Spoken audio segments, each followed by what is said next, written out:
बुरी बात है, लेकिन नशा करके कांड करना उससे भी बुरी बात है, क्योंकि ऐसा करने पर बहुत बड़ी कीमत चुकानी पड़ सकती है। लेकिन सस्ता नशा करने वाले नशेड़ी लोगों को समझाने का काम भैंस के आगे बीन बजाने से कम नहीं होता। इसलिए आज हम आपके लिए लाए हैं फनी ड्रग टोपी कोट ऑन कैमरा सीरीज का पार्ट 1, जिसे देखकर अगर आप ना हंसे तो आपका सारा इंटरनेट डाटा वापस हमारी तरफ से। ये वीडियो ही इसलिए बनाई गई है ताकि आप अपनी स्ट्रेस भरी लाइफ में थोड़ा सा समय खुद को खुश करने में बिता सके। तो चलिए जल्दी से बिना टाइम वेस्ट किए वीडियो को शुरू करते हैं। नशे में धुत ये दोनों आदमी जिस तरह से लड़ रहे हैं, ये देखकर तो आपको ये लगेगा ही नहीं कि ये दोनों जना भारत देश के ही हैं। इन्हें देखकर तो लगता है जैसे ये शाओलिन टेंपल में कुंग फू मार्शल आर्ट की ट्रेनिंग लेकर आए हो।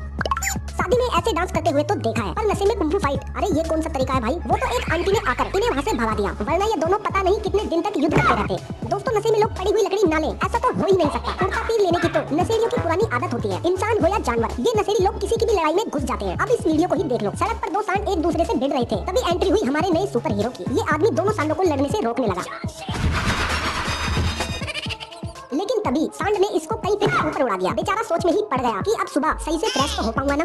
नशे में गाड़ी चलाना एक कानूनी जुर्म है, क्योंकि जब इंसान होश में नहीं होता तो वो गाड़ी क्या चलाएगा। लेकिन नशे में भैंस पर सवार होना कोई जुर्म नहीं है, ये इस आदमी को अच्छे से पता है। तभी तो इसने भैंस पर बैठकर अपने घर जाने का फैसला किया। लेकिन वो तो बेचारी भैंस शांत स्वभाव की है, अगर ये किसी बैल पर ऐसे बैठ जाता तो आज ये भी हवा में उड़कर आयरन मैन बन गया होता। दोस्तों अगर हमारे भारत के बेवड़ों की बात करें तो उनके सामने विदेशी बेवड़े भी पानी भरते नजर आते हैं। होली का त्योहार हो और दो पैग ना हो, ऐसा तो हो ही नहीं सकता। लेकिन फ्री के पैग मारने के बाद क्या होता है ये आप खुद ही देख लो।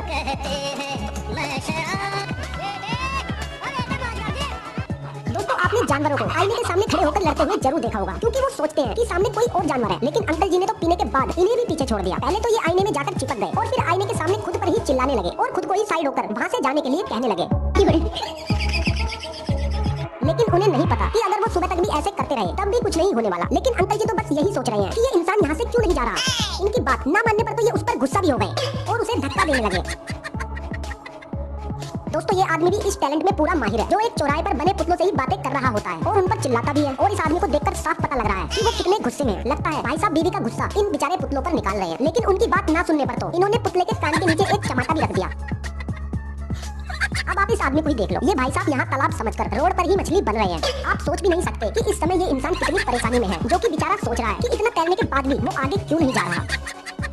दोस्तों सबसे बहादुरी भरा काम इंसान नशे में ही कर सकता है, जिसका एक उदाहरण आप अभी देखने जा रहे हो। ये आदमी नशे में धुत होकर एक मगरमच्छ के पास ही बैठ गया और इतना ही नहीं उससे बातें भी करने लग गया। आसपास के लोगों ने जब इस आदमी को ऐसा करते देखा तो उसे वहाँ से तुरंत हटने को कहा कि भाई साहब पीछे आ जाइए। लेकिन वो तो मगरमच्छ से पक्के दोस्त की तरह बात कर रहा था। और फिर अंकल जी ने मगरमच्छ का आशीर्वाद भी लिया। और फिर अंकल पिन्नक में सबको ये बताते हैं कि अगर हम जानवरों को तकलीफ नहीं देंगे तो वो भी हमें कोई तकलीफ नहीं देंगे।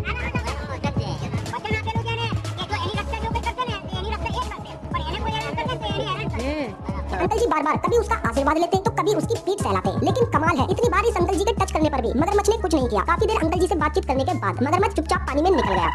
दोस्तों फिल्मों में तो अक्सर ऐसा होता है कि कोई हसीना दिल टूटने पर रोड पर नशे में हंगामा करती है। लेकिन आज हकीकत में जयपुर से वायरल हुई इस लड़की ने सच में ऐसा करके अपना बहुत बड़ा नाम बना लिया। इसने शराब क्यों पी, इसकी वजह तो मैडम जी ही जानती है। लेकिन शराब पीकर मैडम जी ने क्या किया ये तो पूरा देश जानता है। शॉर्ट ड्रेस पहनकर और आंखों पर चश्मा लगाकर ये सड़क पर कार रोककर खड़ी हो गई और फिर किसी मॉडल की तरफ पोज देने लगी। लेकिन इन्होंने आधे घंटे तक गाली देने में और पोज देने में कोई कसर नहीं छोड़ी। लेकिन कुछ देर बाद ही वहाँ पर पुलिस आ जाती है और अच्छे से पोज कैसे दिया जाता है ये मैडम जी को अच्छी तरह बता दिया जाता है। तो दोस्तों अगर ये वीडियो आपको अच्छी लगी हो तो इसे लाइक करके चैनल को सब्सक्राइब जरूर कर लेना। Thank you so much.